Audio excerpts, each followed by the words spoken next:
Assalamu alaikum wa rahmatullahi wa barakatuh, my dear brothers and sisters and viewers of IQRA TV. I hope you've had enjoyed your break. Before we went to break, I was talking to my dear guest here. I'd like to call her my friend, but the more I talk to her, she's like a sort of a mentor, a person that I can look up to. There's no doubt about it in the political game. And I've had my fair share of politics during my life, including the opportunity to meet with people like Nelson Mandela on more than one occasion, spend some time with him. There's very, very few people beyond that who have impressed me in politics. And Naz, in the work that she does, definitely impresses me. And we've been talking about various issues around sort of the Hajj that she went to. She found the experience illuminating and interesting, and something that is spiritually uplifting as well. And also we talked about Brexit, and we talked about Islamophobia. I mean, obviously, you are from the Kashmiri background, which I've learned as well today. Now, this issue about Kashmir and what's happening to Kashmir, and the revocation of the article by the Indian government, obviously has raised huge concerns, not just for the people of Kashmir itself, but also people outside. We've been told there's a call waiting as well. So let's take this call. Assalamu alaikum wa rahmatullahi wa barakatuh. Who's calling? Where are you calling from? Assalamu alaikum. My name is Liaquat Lon. I'm from Indian occupied Kashmir. Right. Okay. And I would like to say big thanks to Naz Shah to writing a letter to United Arab Emirates. I don't know if he's king or somebody, on behalf Sheikh, of yep. 20 million Kashmiris to remind this gentleman who is giving him award for killing the innocent people in Kashmir. I just started watching telly, so maybe my call is irrelevant, but I saw Naz Shah, so I thought I should say thank you very much. Liaquat Sahab, no call is irrelevant as long as it's within a framework of respectability. So thank you very much for your call. And I said to Naz during the break that I want to talk to her about the letter she's written. Obviously, whether how much impact it's going to have, I presume we still have to wait and see. But yes, thank you very much for your call, Liaquat Sahab. I'll keep watching IQRA TV, and I'm sure Naz will share more of her thoughts on what's happening with Kashmir and the people of Kashmir at the moment. So do you want to respond to... Jazakallah for your kind words, Lon Sahab. It was a duty really for us to raise our voice. We cannot not raise our voice, and it absolutely really did. I really meant what I wrote in that letter, to come back from Hajj and then to read that, when you're in that space about what was happening to the Kashmiris, what is happening to your fellow brothers and sisters, and what was being proposed, from the butcher of Gujarat, as he is known in many across the world by many, to be given the highest honour of the UAE and to be bestowed upon him, is bad enough on any day, but to be doing it whilst what he is doing and inflicting upon the Kashmiri people of Kashmir I don't have the words to condemn it. I don't have the words to express how saddened I felt, and I was really, really, and I can't imagine how it must be like for your family, and I hope your family is safe and your loved ones are safe. But if you look at the Twitter feeds that are managing to come out and people who are managing to come out, and a friend of mine, Sasha Butt, she texted me the other day and said to me, look, she's just returned from there. And it is, what we're reading about is only a fraction of what the actual impact is and what the people of Kashmir, occupied Kashmir, are actually experiencing. So it's absolutely incumbent upon us to raise our voice and stand against, oppression, stand against this. There was a child who, there was a lady who came out on Twitter today who talked about the way she would sum it up is the word zulm. And that is the whole narrative, the whole experience of hers was just that one word, zulm, and that's really powerful. And it's really, I'm dismayed at the British government of suggesting this is an issue for India and Pakistan. It isn't. It's an issue for the world. The human rights the human rights organisations from India who have been in and spent 5 days there have said it looks like occupied Palestine, occupied Iraq. The concerns that they've shared. It is not acceptable for the world to even anybody to suggest this is a matter for India and Pakistan. This is a matter for the whole world, for the people of Kashmir to be persecuted and violated and oppressed as they are. It is a shame for the world to stand by and allow this to happen. Good. Thank you very much. And I mean, obviously, in order to just make sure that there's balance here, I actually agree with the majority of what you say. I mean, in terms of what the British government need to do is actually in some people's eyes, this issue about Kashmir is something that is a legacy of the independence time where this was not resolved. And there's a plebiscite that allows the UN and the people of Kashmir to have self-determination, which has never been actually implemented. And I think what we need to see now is that the citizens of Kashmir be given the opportunity to determine where they want to be, how they want to be governed, and who they want to be governed by. And I don't think that is going to happen in my lifetime, unfortunately. But I pray to Allah that it does happen. Liaquat Sahab, thank you very much for your phone call. And I'm sure you will see more and more of the efforts that Naz has already put in to try and challenge what is going on in India at the moment, and in Kashmir in particular. And all of us need to play our role into that. Now, let me just come back. I mean, obviously, as ordinary citizens living in the UK, we don't have the political sort of control at our, the fingers on the political controls. What do you think we as citizens can do to try and influence a policy change from the Indian government or our government to take more proactive steps? I think first of all we need to. I'd say first there's a famous saying. I forget who said it, but it was, never underestimate a few people to make change. If ever there was any change, it was from only a few people. So I think it's important to remember the power of the people, and that's what we need in the issue of Kashmir. So for everybody who's watching this program, I absolutely urge you to speak to your MP, to lobby your MP, your member of parliament, regardless of which party. The all-party parliamentary group on Kashmir, Debbie Abrahams, happens to be a Labour member of parliament, has led lots of the conversations and letter writing to the United Nations, to the Foreign Secretary, to the current Prime Minister, and indeed others have also, which I've also added my name to. But it is absolutely imperative for people to make their concerns known and to raise awareness about the issue of Kashmir and what is actually happening, because because people need to know that in our world we have one of the most militarized zones in that region, with so many military personnel there, the use of pellet guns in Kashmir and blinding people. And then we've got to remember, your sight is 70% of your abilities in terms of your ability to do things in your everyday life. Now imagine walking around, just try it, 5 minutes with a bandage on your eyes, and it is very, very difficult, and people are losing their sight. We've had babies, young children who have had pellet guns used on them. We've had, in Indian occupied Kashmir, we have had the kind of military atrocities that have happened, documented, the use of rape, the use of pellet guns, the use of the oppression that women, children and people are facing. And we have to remember that Srebrenica happened in my lifetime. And are we going to be heading to, if we are not able to put a stop to what's happening there, are we heading to towards ethnic cleansing of Muslims of occupied Kashmir? And that is a real worry, and that should be a worry for everybody, Muslim or non-Muslim. As a human to a human, we need to be concerned. And the only way we're going to do this is if we reach out to our politicians and put the pressure on.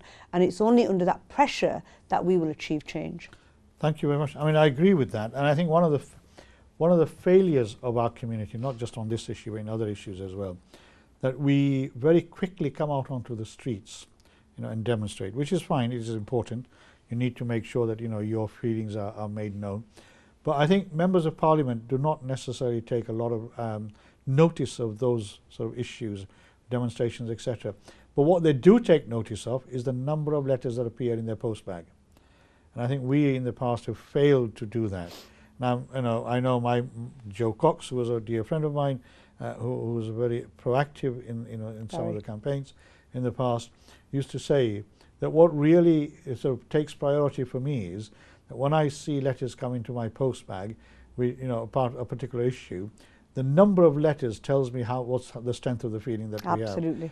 And while we might scream and shout and everybody's trying to do whatever they can, unless and until you follow up what Naz is saying, and that is bring this matter to your attention of your Member of Parliament, and let them know how important it is to you and the representation that you can make to them. And the more letters that go into the post bags of Members of Parliament, the more seriously they'll start to take. I mean, that's my experience from the past. Is that still the case in your opinion? It's more emails now, but yes, it's very much, the essence is exactly the same.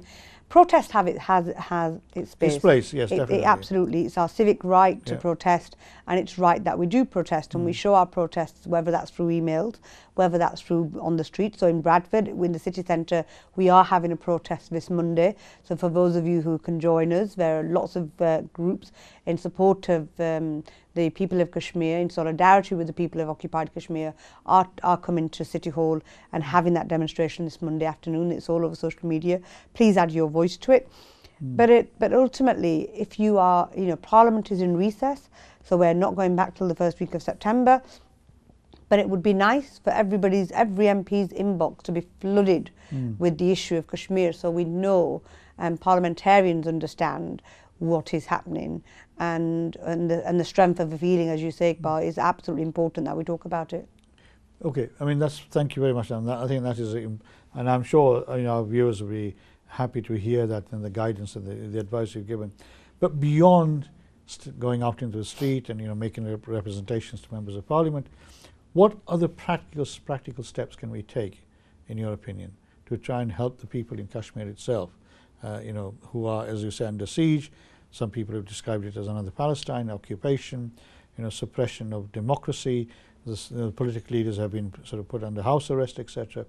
What actual practical steps can people take, out there that could help the people of Kashmir itself, in your opinion? So the practical steps, apart from lobbying your own MP and trying to put political pressure on, there are lots and lots of work that will be done out in the community where charities are getting together and doing work out there. But that's limited in terms of how much is going in and out of Kashmir. I mean, the government is controlling, yes. So we're limited, and we've got to be careful that when we are sending funds across, that we're sending them through reputable organisations, that we're ending up where they are, where it's supposed to be, and not being exploited. Because regardless of, and it's horrendous to say this, but the truth is, when there is a crisis, there are opportunities for people, not nice people, who will take advantage of that and try and use that. We were talking about recently Hajj, and my understanding is I'm part of a all-party parliamentary group for Hajj and Umrah, and we had people who have taken off with people's money for Hajj. Unfortunately, so unfortunately, that's a reality of the world. That there will always be evil, and in this instance, there is no difference. My opinion is right now that evil is directed by, the Prime Minister of India, Narendra Modi, and that needs to stop, and the world needs to stop it. Okay, I mean, in terms of other practical steps, we have thousands of people of Kashmiri background living in this country, and everyone probably will be affected, in one way, shape, or another. I mean, what can they do beyond, make du'as and pray for them and send whatever support they can? Is the aid in you? I mean, you may know this, or may not know this. Is there an aid going into Kashmir as the Indian side of Kashmir, or not? I don't know the answers to those. My understanding is we're on complete lockdown. Yes. There isn't, people are coming in and out. I mentioned Sasha earlier. She has returned from occupied Kashmir. Have we got the right resources there? I'm not convinced we have. I'm not convinced how long is this lockdown going to continue? That's a huge concern. United Nations, there is that idea of, please lobby your European MEPs as well to raise the issue in Europe. These practical things are can really shift the tide of influencing, because it will be, if there is anything that's going to sway it, it will be political willpower. But that political willpower will come from the people, because we are representatives of the people. So it's important for people to make sure that they use that democratic right of theirs to lobby their members of parliament, their members of the European Parliament. And if you want to write to the United Nations, feel free to do that. So there you go. Wise words from Naz about how we can contribute to this debate and how we can try and influence a change in policy. And the way the Indian government is treating the people of Azad Kashmir, which is appalling, as Naz says. We understand the suffering, and we want to make sure that wherever people are, that they are not being ethnically cleansed by any government or any institutions. And there's a fear, whether it's correct or not, there's a genuine fear, not just in the area of Kashmir, but also outside, that this is the start of an ethnic cleansing process that the Indian government is starting to embark on. And if it is true, if that is the case, we all need to, whether we are Muslim, non-Muslim, Kashmiri, non-Kashmiri, we all need to make sure that we work collectively together to try and prevent that ethnic cleansing taking place. As Naz says, that happened in Bosnia, in Srebrenica, and the last thing we want is another genocide taking place in Kashmir to the one that took place in Bosnia as well. Because I'm not saying that's going to happen, but if the people of Kashmir rise up, which they have the perfect right to do so because they have the right for self-determination, we don't know how the other side will respond to them. So we pray to Allah that Allah gives them strength and Allah resolves this matter quickly and in a way that the people of Kashmir want it to be resolved. I mean, that's very helpful, and I'm sure our listeners and our viewers will be helped in the way that they want to respond to it. I mean, obviously this is a very emotive issue. And you say you're going to have, there was a demonstration today in Rochdale where people came out into the streets, or in the city centre, to actually practically show that they care about the people of Kashmir. And what time is your sort of get together on It's Monday? In the afternoon. I think it's about 3 o'clock in the afternoon. 3 o'clock in the afternoon. I think it's 3 o'clock in the afternoon, but do check social media. Right. It is in my diary. It's something I'll be doing this Monday. But I think, look, we need to understand there's one thing that we don't do enough. Because often, and I've said this many times, often when I'm at the meetings, when there's a crisis in Kashmir, we have lots of groups that pop up and they work in Parliament, for example. If we weren't in recess right now, we'd have, maybe in this last week, we'd have had 10 different groups having 10 different meetings, or maybe even more. And there's a question about unity. And what my plea to those groups would be is that to unify together. Because this is non-party political issue. This is an issue which is shared by everybody from a human rights perspective. The violations that are happening in Kashmir, human rights violations, and we all have to stand together, shoulder to shoulder, regardless of party politics, Totally agree, yes. regardless of which group you belong to, which group you don't belong to. That's really important. But there is one of the things that has been missing in this conversation is, for example, when we talk about Palestine, we talk about it in universities, we talk about there's lots and lots of efforts about raising awareness about Palestine and the issues that the Palestinians face. And I've only just returned from Palestine in Ramadan, and what I saw there was equally shocking. Children from Gaza, for example, people needing at times to even advertise on Facebook if their children are suffering from cancer because they can't get out of Gaza to come to Jerusalem to have treatment. And I met a 2-year-old, I saw a 2-year-old with a kidney tumour and with his grandmother. And this is real, and we've had other parliamentarians, Dr. Rosanna Allen Khan, who went out and did a piece in The Guardian recently. These are very, very real issues. Right. Can we afford for Kashmir to go down the same route? We've got a call waiting, so I'm sorry to interrupt. We've got a call waiting. We've only got a few minutes left in this program, unfortunately. So can I say Assalamu alaikum, welcome. Please give your name and where you're calling from. Hello, Assalamu alaikum. Well, Sat Sri Akal. Hello, Sat Sri Akal ji. I'm a Sikh. Yes, brother, welcome. And I want to ask, yes, why is there so much noise being made about something in Kashmir that nothing has happened. Not even a single shot has been fired. And it's entirely India's internal problem. And you Pakistanis are everywhere shouting against Indian embassies and all that. I mean, when this war happened in Syria, and I'll tell you the Syrian casualties. Right. Well, can I just stop you about no? Let's focus on Kashmir. Yes, I think one of the issues we were discussing. 172 million Muslims were killed. No, my friend, no, I'm sorry, my friend. Can I just stop you there?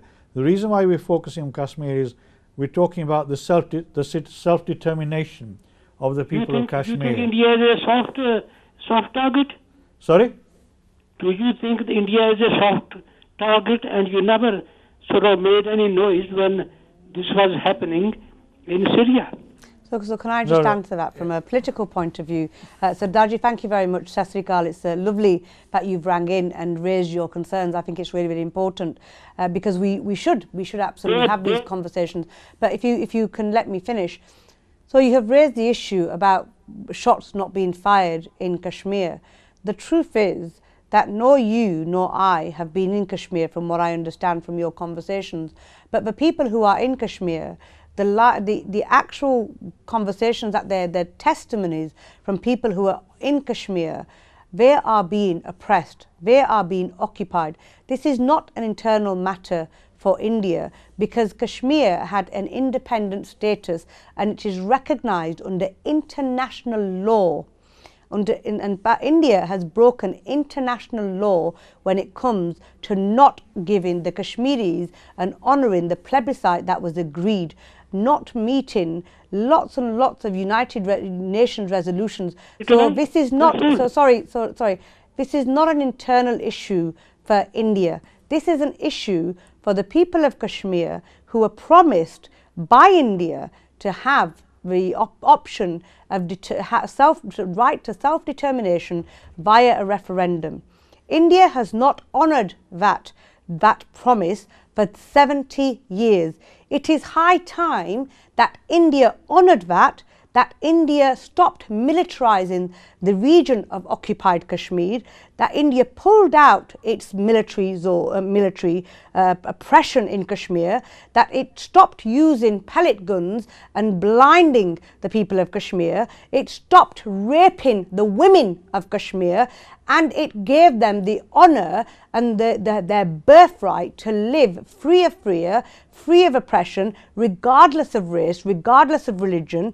Those are the rights of the people of occupied Kashmir, and whilst you and I may disagree with it, I will absolutely, till my last breath, advocate for the people of Kashmir to have a right to self-determine, and that is something I would encourage you to support too.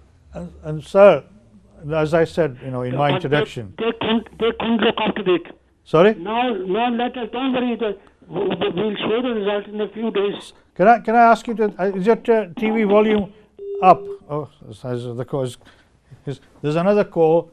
Assalamu alaikum, welcome to the program. We don't have much time. Sorry, go on. अस्सलाम वालेकुम, मेरे पास बिल्कुल थोड़ा सा time है जी।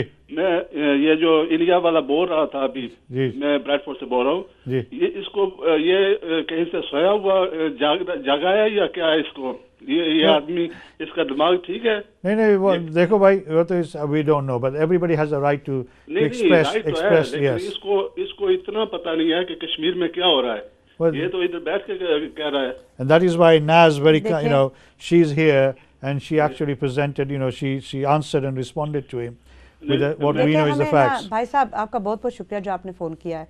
हमें ये देखना चाहिए कि देखें जो अगर नरेंद्र मोदी की बातें सुनी जाएं तो इंडिया का ये जो मसला है वो यही कहेंगे कि वो सही हैं. हर जब भी इंसानों पर ये जुल्म होते हैं ना, जुल्म करने वाले वो यही समझते हैं कि हम ठीक है. मगर जब ये इन्होंने जब फ़ोन किया था ना, I'm going to have to I will add to. Thank you very much for ringing. Thank you हुजूर, बड़ी मेहरबानी आपकी. I'm really sorry. Just as it happens regularly, as we're getting really into the issues, unfortunately we come to the end of our program. So I'm really sorry for this. I'm going to give Naz 30 seconds to say what you want to say. Thank you for coming, but what are some of the 30 seconds, what are the key issues for you on Kashmir? I think Kashmir right now, the occupation has to finish. They need to pull out the military. It is the most militarized zone. They need to honour the plebiscite. They need to give the people of Kashmir the right for self-determination and honour that. And until India does that and meets its international legal obligations, it is breaching international law. And what's happening is unacceptable. Raise awareness, speak to people, tell people about it. It cannot be allowed to continue. Okay, thank you very much.